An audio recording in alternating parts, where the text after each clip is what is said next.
에베소서 4장 2절입니다. 에베소서 4장 2절. 모든 겸손과 온유와 오래 참음으로 사랑 안에서 서로 참아주며. 아멘. 여러분, 이 미국의 현재 대통령이 누군지 아시죠? 누구죠? 예, 도널드 트럼프 대통령이 되지요. 이 도널드 트럼프 대통령까지 포함해서 미국에는요, 지금까지 이 45명의 역대 대통령이 있어 왔다고 합니다. 그런데 이 45명의 역대 대통령 중에서요, 이 카터 대통령 부부는 이 금술이 아주 좋기로 소문이 자자하다고 합니다.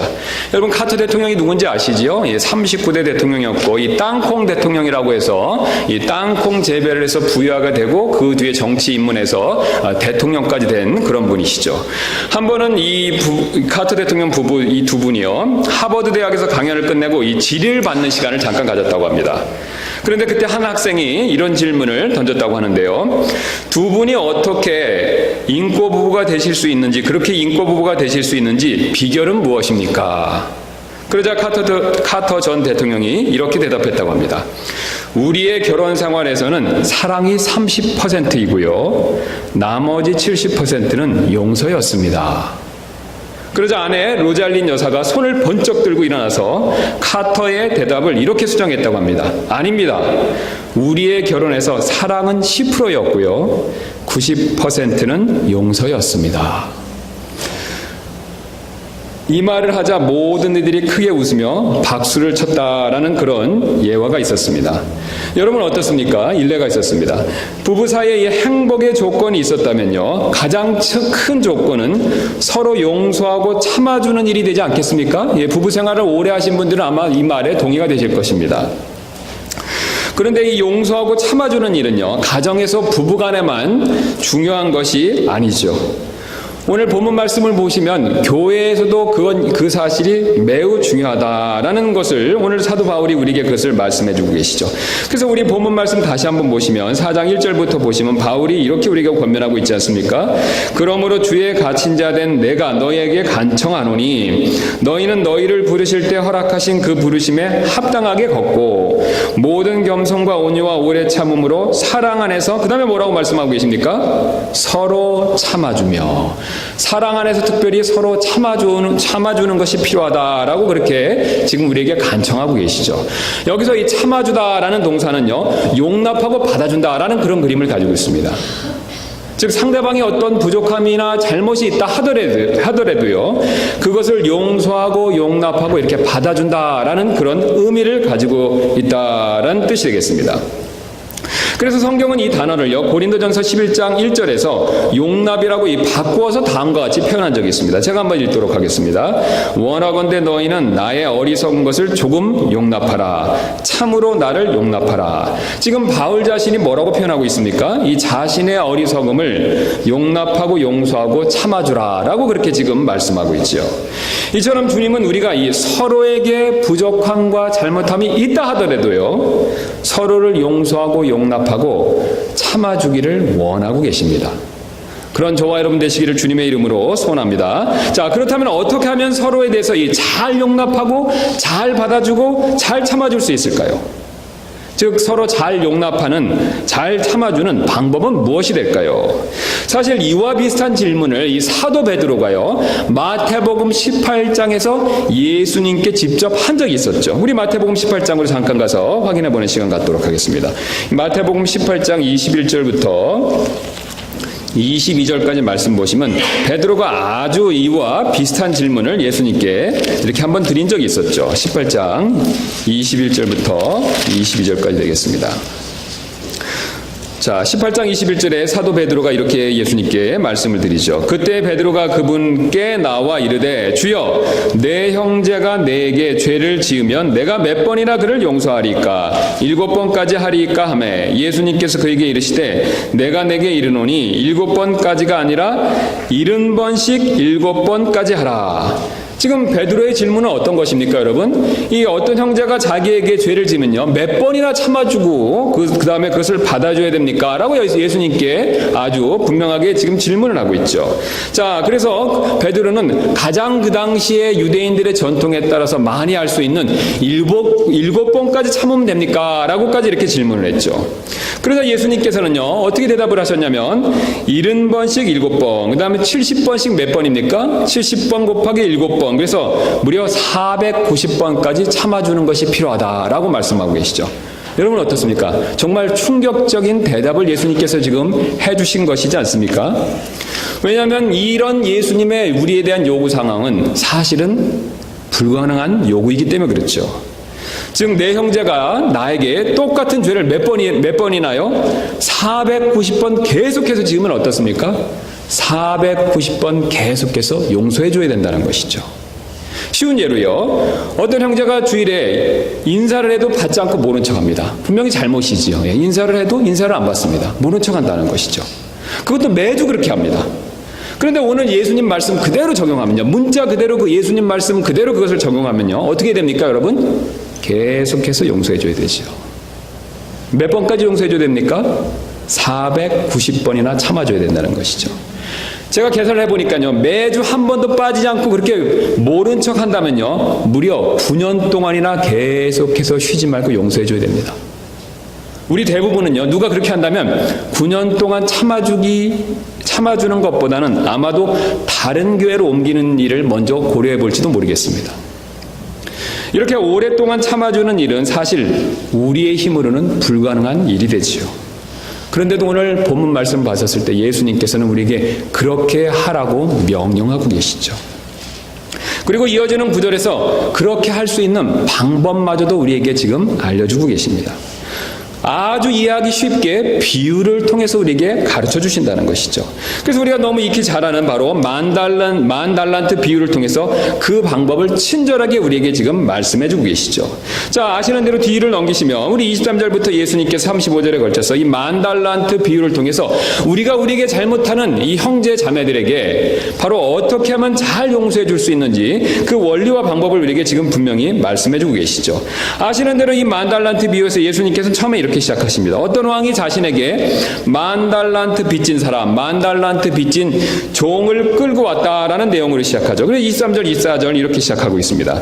그러므로 하늘의 왕국은 마치 자기 종들로부터 회계보고를 받으려 하는 어떤 왕과 같으니라. 그가 계산을 시작할 때 그에게 10,000달란트 빚진 한 사람이 그에게 끌려왔으나, 자, 그래서 그가 왕 앞에 끌려왔지만 그는 빚이 너무 많기 때문에 갚을 수 없다라는 것을 25절에서 이렇게 말씀하십니다. 그가 갚을 것이 없으므로 그의 주인이 그에게 명령하여 그와 그의 아내와 자녀와 그가 가진 모든 것을 팔아 갚게 하니, 자, 그러나 그가 갚을 수 없기 때문에 오히려 왕에게 간청을 하죠. 그리고 그 왕은 은혜롭고 너그러운 마음을 가진 왕이기 때문에 불쌍히 여기고 그 빚을 즉시로 용서해 줍니다. 그래서 26절, 27절 예수님 이렇게 말씀하시죠. 그러므로 그 종이 엎드려 주인에게 경배하며 이르되 주인이여 나를 참아주소서 내가 주인께 다 갚겠나이다 하거늘 이에 그 종의 주인이 불쌍히 여기는 마음을 가지고 그를 풀어주며 그에게 그 빚을 용서해 주니라. 그런데 문제가 생겼습니다. 이 종은요, 그렇게 용서함을 받고 밖으로 나갔다가 자신에게 100데나리온을 빚진 자를 길에서 만났습니다. 그리고 그 사람의 멱살을 딱 잡고 그 100데나리온의 빚을 갚으라고 지금 재촉하고 있죠. 그래서 28절에 예수님이 이렇게 말씀하시죠. 그러나 바로 그 종이 나아가서 자기 동료 종들 중에서 자기에게 100데나리온 빚진 자를 만나 그를 붙들어 멱살을 잡고 이르되 내가 빚진 것을 내게 갚으라 하매, 그러자 그 100데나리온 빚진 자 역시 그에게 용서를 구하죠. 29절입니다. 그의 동료 중에 그의 발밑에 엎드려 그에게 간청하여 이르기를 나를 참아주게 내가 자네에게 다 갚겠네 하되, 그래서 29절 내용을 보시면 26절에서 지금 그 사람이 구했던 것과 간구했던 것과 주인에게 간청했던 것과 동일한 내용을 얘기하고 있죠. 26절 다시 보시면 그러므로 그 종이 엎드려 주인에게 경배하며 이르되 주인이여 나를 참아주소서 내가 주인께 다 갚겠나이다 하거늘. 여러분 어떻습니까? 26절과 29절 똑같이 용서와 같은 내용으로 용서와 빚을 탕감해 줄 것을 간청하고 있죠. 그러나 이 종은 자신에게 빚진 자를 용서하지 않고 오히려 감옥에 가두죠. 30절입니다. 그가 허락하지 아니하고 오히려 가서 그가 빚을 갚을 때까지 그를 감옥에 가두니라. 자, 그런데 이런 용서해주지 못한 소식이 결국은 왕에게 전해지고 그 왕이 그를 불러 다음과 같이 말을 합니다. 32절부터 35절입니다. 그때에 그의 주인이 그를 불러 그에게 이르되 오 악한 종아, 내가 내게 애걸하기에 내가 내게 그 모든 빚을 용서해 주었은즉 내가 너를 가엾게 여긴 것 같이 너도 내 동료종을 불쌍히 여겼어야 하지 아니하느냐 하고 그의 주인이 노하여 그가 자기에게 빚진 모든 빚을 갚을 때까지 그를 형벌 주는 자들에게 넘겨 주었느니라. 그러므로 너희가 각각 마음으로부터 자기 형제에게 그들의 범법을 용서하지 아니하면 내 하늘 아버지께서도 너희에게 이같이 하시리라 하시니라. 여러분 지금 예수님의 비유의 핵심은 아주 간단하지 않습니까? 바로 이 내가요 다른 사람을 용서해주는 그 용서의 기준을요 다른 사람에게 두지 말고 하나님께 두는 것이 필요하다라고 그렇게 지금 말씀해주고 계시죠. 여러분 이게 무슨 뜻입니까? 지금 하나님께서는요 10,000달란트만큼 용서해준 그 기준으로요 100데나리온을 본다면요 여러분 어떻습니까? 아무것도 아니라는 거죠. 10,000달란트 용서받은 그 금액을 놓고 봤었을 때요 100데나리온은요 사실 아무것도 아니라는 겁니다. 이를 이해하기 쉽도록 제가 주보에 그 내용을 좀 적어봤습니다. 우리 주보를 봐주시면 감사하겠습니다. 주보를 보시면 그 로마 화폐 단위, 예수님 당시 화폐 단위에 대한 표가 제가 그것을 넣어놨는데요. 거기서 특별히 이 데나리온과 달란트의 그 차이점을 한번 살펴볼 필요가 있습니다. 여기 보시는 대로 1데나리온과 1달란트는요 로마의 화폐 단위가 됩니다. 유대인들의 화폐 단위가 아니라 로마의 화폐 단위죠. 그래서 1데나리온은요 이 약 4g 정도의 은화가 된다고 합니다. 은으로 만든 은화죠. 반면 1달란트는요 6,000데나리온에 해당되는데 20에서 한 40kg 정도 나가는 금의 무게로 쳐지는 단위가 된다고 합니다. 그 다음에 1데나리온의 가치가 어느 정도 되냐면요 그 당시 노동자의 하루 임금이라는 거죠. 그래서 그 당시 노동자가 하루 일을 하면 은화 이 하나 1데나리온을 받았다는 것이죠. 반면 1달란트는 어떻습니까? 6,000데나리온이니까 그것을 쉽게 계산해 보면요 6,000일치의 임금이 되죠. 그것을 연수로 계산하면 무려 노동자의 16년치 임금이 됩니다. 자, 그럼 여기까지 이제 이해가 되셨다면 1만 달란트로 한번 가도록 하겠습니다. 1만 달란트는요, 1달란트의 10,000배가 되기 때문에 약 200에서 400톤의 금이 됩니다. 여러분 대단하지 않습니까? 제 차 무게가 벤 그 차의 무게가 2톤인데요. 바로 이 차 무게의 100배에서 200배 정도의 무게가 된다는 계산이 나오죠.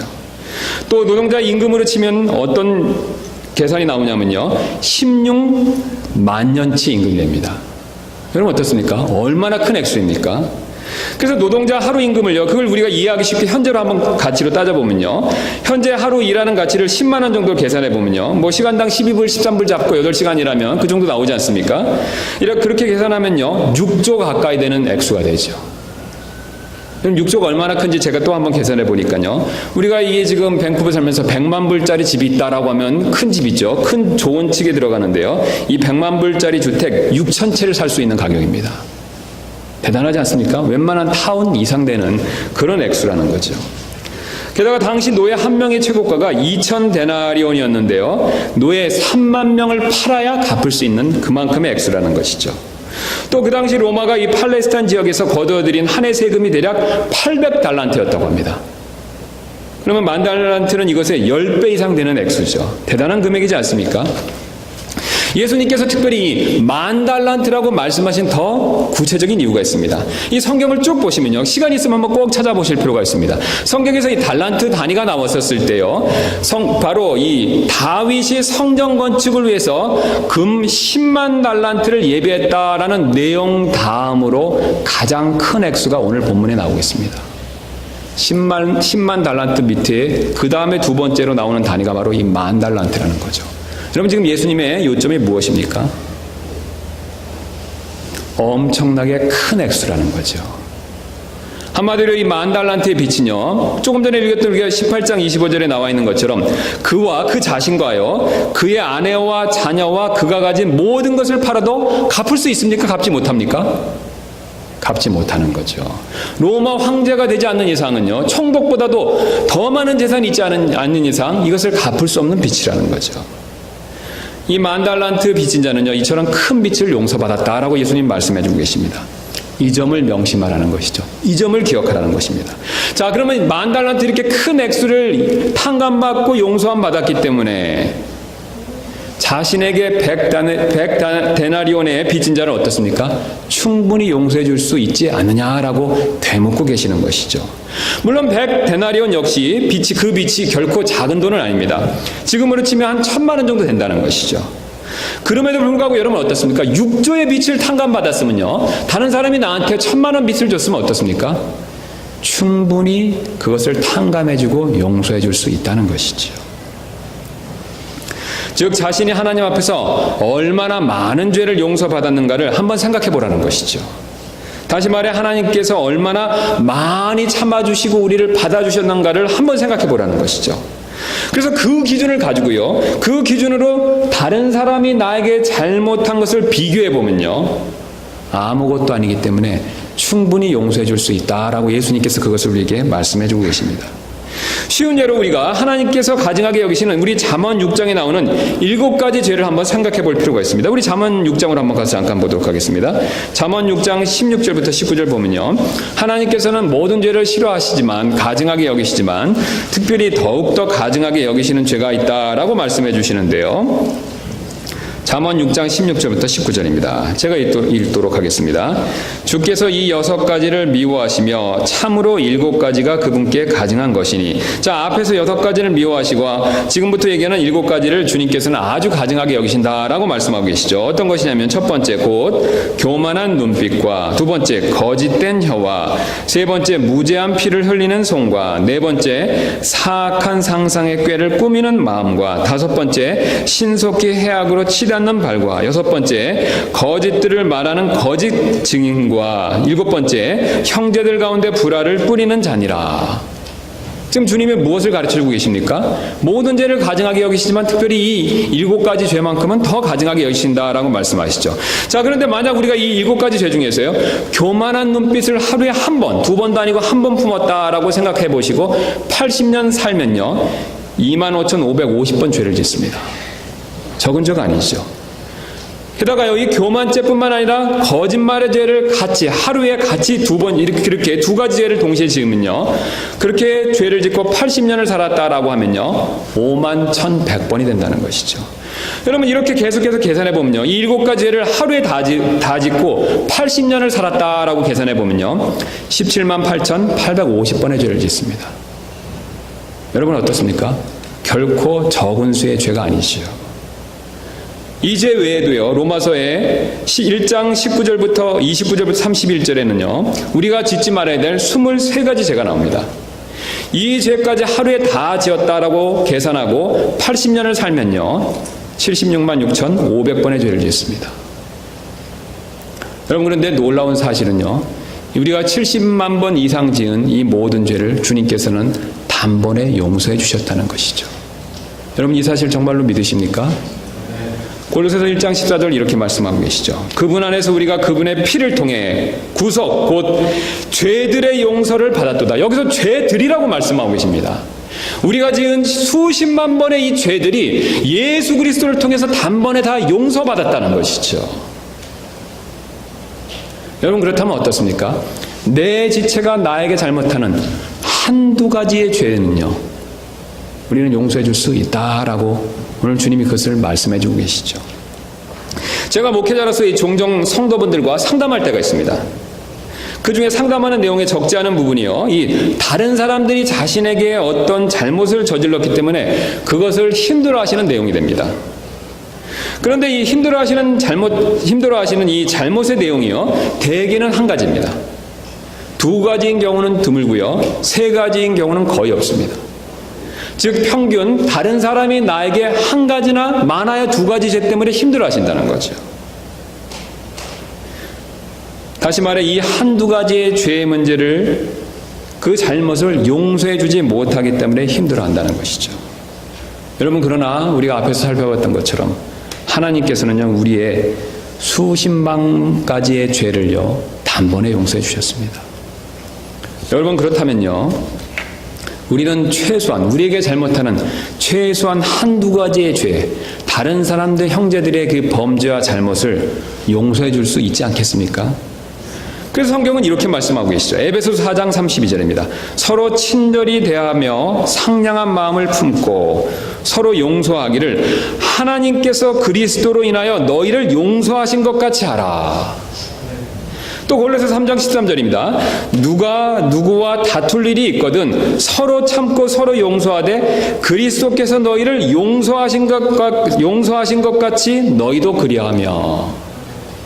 여러분, 지금 사실 이 본문 말씀을 기록하고 지금 제가 읽었던 성경 말씀을 이야기하는, 그것을 기록한 사도 바울은요, 서로 이렇게 용서해야 한다는 사실을 누구보다도 잘 알았던 사람이 되죠. 여러분, 우리가 잘 아시는 대로 바울은 어떤 사람이었습니까? 구원받기 전에요, 그리스도인들과 특별히 교회를 엄청나게 핍박했던 사람이죠. 사도행전 8장 3절은 이 사실을 이렇게 말씀하시는데요. 사울로 말하건대 그가 교회를 크게 파괴하고 집집마다 들어가 남자와 여자를 끌어다가 감옥에 넘겨주더라. 그는 그리스도인들을 핍박하고요, 교회를 파괴하는데 앞장서는 그런 큰 죄를 지었던 사람입니다. 그래서 심지어는 예수님조차도요, 내가 나를 왜 핍박하느냐라고 사도행전 9장 4절에서 이렇게 말씀하셨죠. 사울아 사울아 어찌하여 내가 나를 핍박하느냐. 그런 그가 구원받고 오히려 다른 유대인들에게 많은 핍박을 받게 됐습니다. 그래서 그 스스로 말하기를요, 고린도서 12장 24절에서요, 유대인들에게 40에서 하나 뺀 매를 무려 5번이나 맞았다라고 얘기하고 있습니다. 또 3번 몽둥이로 맞고요, 1번 돌에 맞았다라고 얘기하고 있죠. 이 돌에 맞았었을 때 아마 3번째 하늘에 갔다 온 것으로 그렇게 추정이 되고 있습니다. 또 심지어는 로마에 있는 감옥에 그가 갇혔었을 때요, 이 동료 그리스도인들로부터 미움을 받고 버림까지 받았습니다. 디모데후서 1장 15절에 디모데에게 이 사실을 그렇게 다음과 같이 얘기한 적이 있었죠. 아시아에 있는 모든 자들이 나를 버리고 돌아선 이 일을 내가 알거니와. 자기가 복음을 전했고요, 자기가 양육했고 자기가 기도했던 그 사람들이요, 자기가 감옥에 갇히자 오해하고요, 자기를 버렸다라고 디모데에게 그렇게 그 사실을 토로하고 있습니다. 여러분, 그런데 놀랍게도요, 사도 바울은 그럼에도 불구하고 다른 사람을 참아주고 용서해 줄 수 있었습니다. 여러분, 왜 그가 그렇게 할 수 있었을까요? 여러분, 자신이 예수님을 그렇게 핍박했는데도, 예수님 믿는 사람을 그렇게 핍박했는데도 예수님께서 용서해 주신 것, 그 한 가지 사실을 그는 늘 잊지 않고 생각했기 때문이죠. 그 근거로 바울은요, 우리가 앞에서 살펴봤던 말씀에서 항상 이 용서와 관계돼서 하나님께서 우리를 용서하신 것 같이 우리도 서로 용서해야 된다라고 그렇게 꼭 조건을 달고 얘기합니다. 그는 그것을 잊지 않았다는 것입니다. 자신을 핍박하는 동료 유대인들, 동료 그리스도인들에 대해서 그는 항상 용서하는 마음을 가지려고 했었다는 것이죠. 여러분, 그가 어떻게 그렇게 할 수 있었냐면요, 자신이 예수님을 핍박하고 예수님 믿는 교회를 핍박했었을 때 그것을 다 용서함 받았다라는 사실을 그는 늘 항상 명심했다는 것이죠. 그것을 명심하고 생각했었을 때, 오늘 예수님의 비유처럼 바로 자신이 바로 10,000달란트의 빚을 용서받은 사람이었기 때문에 그보다 적게 자기에게 빚진 자들을 충분히 용서할 수 있었다라고 그렇게 지금 그것을 우리에게 알려주고 계십니다. 여러분, 사실 이 원리는 우리에게도 마찬가지가 됩니다. 우리도 하나님께서 우리의 수많은 죄를 용서해 주신 것을 생각해 본다면요, 다른 사람들이 나에게 잘못한 한두 가지의 잘못과 죄를 우리도 사실 충분히 용서해 줄 수 있다는 것이죠. 여러분, 내가요, 이 다른 사람이 잘못한 것에 용서의 기준을 두면 절대로 용서할 수 없습니다. 100데나리온의 기준을 두면요, 그것이 적은 돈이 아니기 때문에, 적은 빚이 아니기 때문에 절대로 용서할 수 없습니다. 그러나 10,000달란트의 기준을 두면요, 우리는 충분히 용서해 줄 수 있다는 것이죠. 저나 여러분 모두가 사실은 주님 앞에서 10,000달란트 이상 그렇게 죄의 빚을 진 사람들이지 않습니까? 여러분, 사실 이뿐만이 아닙니다. 오늘 본문은요, 우리가 다른 형제들을 참고 용서해 줘야 될 또 다른 방법을 우리에게 가르쳐 주고 계십니다. 바로 우리가 또한 한 몸임을 믿는다면요, 우리는 더욱 쉽게 용서해주고 참아줄 수 있다라는 것을 이어서 설명해주고 있습니다. 그래서 사도 바울은 이 사실을 우리 본문으로 가시면 3절부터 6절을 통해서 우리에게 강조해서 그것을 말씀해주고 있습니다. 우리 다시 한번 에베소서 본문으로 가도록 하겠습니다. 3절부터 6절이 되겠습니다. 사도 바울이 2절까지 그 사실을 말씀하고요, 3절부터 6절에서 우리가 하나 됐다라는 사실을 강조해서 말씀하시죠. 3절 제가 읽도록 하겠습니다. 화평에 매는 띠로 성령이 하나가 되게 하신 것을 힘써 지키라. 여러분, 지금 바울이 무엇을 강조하고 있습니까? 앞에서 2절 마지막에 서로 참아주며 라고 그렇게 얘기하고 나서요, 화평에 매는 띠로 성령이 하나가 되게 하신 것을 힘써 지키라. 참아주고 그 다음에 성령이 하나가 되게 하신 것을 힘써 지키라 라고 권면하고 있죠. 그 다음에 4절부터 6절 이어서 이렇게 말씀하고 있습니다. 너희를 부르심의 한 소망 안에서 너희가 부르심을 받은 것 같이 한 몸과 한 성령이 있고 한 주와 한 믿음과 한 침례가 있으며 한 하나님이 계시니 곧 모든 것의 아버지시라. 그분께서는 모든 것 위에 계시고 모든 것에 두루 계시며 너희 모두 안에 계시느니라. 아멘. 여러분, 지금 4절부터 6절 말씀 보시면 사도 바울이 하나됨을 강조하고 있죠. 한이라는 단어를 계속해서 강조해서 연속해서 사용하고 있습니다. 그런데 흥미로운 사실은요, 이 한이라는 단어를요, 하나라는 단어를 정확히 7번 사용하고 있습니다. 다시 한번 세보시면요, 4절에서 한 소망, 한 몸, 한 성령, 5절에서 한 주, 한 믿음, 한 침례, 6절에서 한 하나님을 얘기하고 있죠. 여러분, 지금 사도 바울이 강조하는 것은 무엇입니까? 하나 되는 것이 중요하다는 것이죠.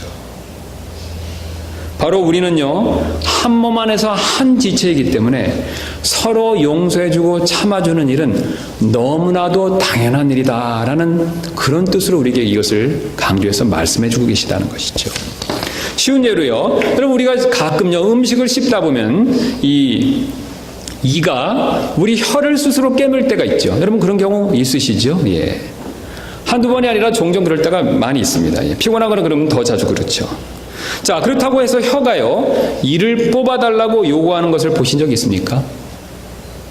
예.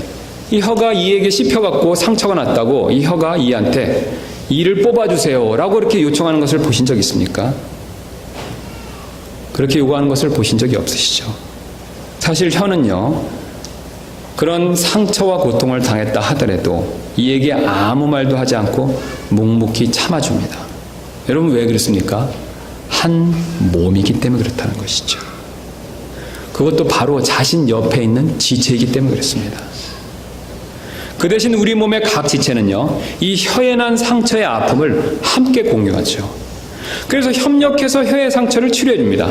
여러분, 그렇지 않습니까? 이가 실수로 잘못해서 혀를 깨물어서 상처가 났으면요, 피가 나면요, 우리 모든 몸이 같이 합력하여서 그 상처를 치료해 주기 위해서 노력한다는 것이죠.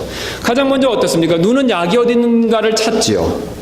그 다음에 그 발은요, 찾은 약을 향해서 걸어갑니다.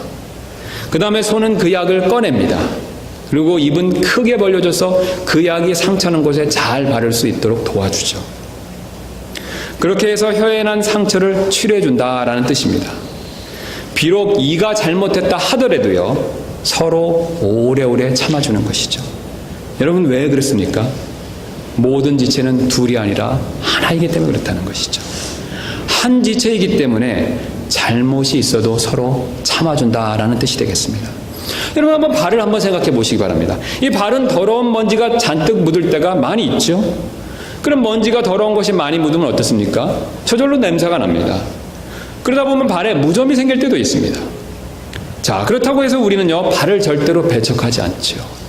발의 그런 상태가 마음에 들지 않지만 절대로 우리 몸은요, 그런 발을 배척하지 않는다는 것입니다. 오히려 그럴수록 어떻습니까? 우리는 손으로 그 발을 깨끗하게 씻어주고 닦아주죠. 비록 이 손의 입장에서요, 발의 그런 더러움과 냄새가 마음에 들진 않지만요, 참아주고 용서해주면서 그 발을 씻어주는 것이죠. 여러분, 왜 그렇습니까? 이 발과요, 더러운 발과 이 깨끗한 손은요, 한 지체이기 때문에 그렇지 않습니까? 여러분, 사실 우리 역시 마찬가지가 됩니다. 우리는 구원받았지만 여전히 죄성을 가지고 있죠. 그렇기 때문에 안타깝게도 여전히 습관적인 죄를 지을 때가 있습니다. 특히 그런 습관적인 죄로 인해서 내 가까이 있는 가족과 지체들에게 잘못과 어려움을 줄 때가 너무나도 많이 있습니다. 그렇다고 해서 우리가 서로를 용서하지 못하고 배척해서는 안 된다는 것이죠. 여러분, 왜 그렇습니까? 우리는 서로 한 가족이며 특별히 한 몸이며 한 지체이기 때문에 그렇죠. 만약 서로 참아주지 못하고 서로 용서해주지 못한다면요, 그 몸은 온전해질 수가 없지 않습니까? 이가 혀를 깨물 때마다 배척하고 나가라고 한다면 어떻습니까? 이가 이 혀를 깨물 때마다 다 나가라고 뽑으라고 그러면요, 이가 이가 남지 않겠죠. 바로 이 우리 몸 전체에서 이가 없는 몸이 되겠죠. 손이 발이 더러워서 마음에 들지 않는다고 씻어주지 않는다면 그 발은 어떻게 되겠습니까? 더 더러워지고 결국은 그 몸은 병들 수밖에 없죠. 여러분, 그러므로 우리 역시 마찬가지가 됩니다. 서로 참아주고 용서해야 그 교회가요, 온전히 세워질 수가 있습니다. 한 번은 우리 유명하신 스펄전 목사님이 어느 교회에서 집회를 하고 있으신 적이 있었습니다. 근데 그때 그 교회 한 청년이 이 목사님을 찾아왔습니다. 그리고 이렇게 하소연한 적이 있었다고 합니다. 스펄전 목사님, 저는 교회 생활 때문에 너무 마음의 상처를 많이 받은 사람입니다. 제게 완벽한 교회 하나만 소개해 주시기 바랍니다. 그런 교회 가서 일평생 동안 신앙생활을 하고 싶습니다. 그러자 스펄전 목사님이 이렇게 대답했습니다. 여보게 젊은이, 만일 자네가 그런 교회를 찾거든 내게도 좀 알려주게나. 나도 그런 교회 가서 신앙생활을 하고 싶다네. 그러나 만일 자네가 그런 교회를 찾거든 자네는 절대로 그 교회에 등록하지 말게. 그 교회 회원이 되지 말게. 왜 그런 줄 아는가? 자네처럼 다른 사람을 용납하지 못하는 사람이 그 교회 문턱을 들어서는 순간에 그 교회에 서로 용납하는 분위기는 깨어지고 말 것이기 때문일세. 여러분, 이 세상에서 완전한 사람은 아무도 없습니다. 여러분, 사실 우리는 서로 다 부족하지 않습니까? 그런 우리들을 하나님께서는요, 있는 그대로 우리를 받아주시고 참아주시고 용서해 주셨습니다. 즉, 은혜로 불러주신 것이죠. 여러분, 우리 가운데서 주님 앞에서 하나님께서 받아주실 만한 어떤 조건을, 어떤 선행을 내세울 수 있는 그런 사람은 아무도 없습니다. 즉, 잘난 사람은 아무도 없다는 것이죠. 물론 내 형제가 내 눈으로 보기에는 부족할 수가 있습니다. 흠이 있을 수 있죠.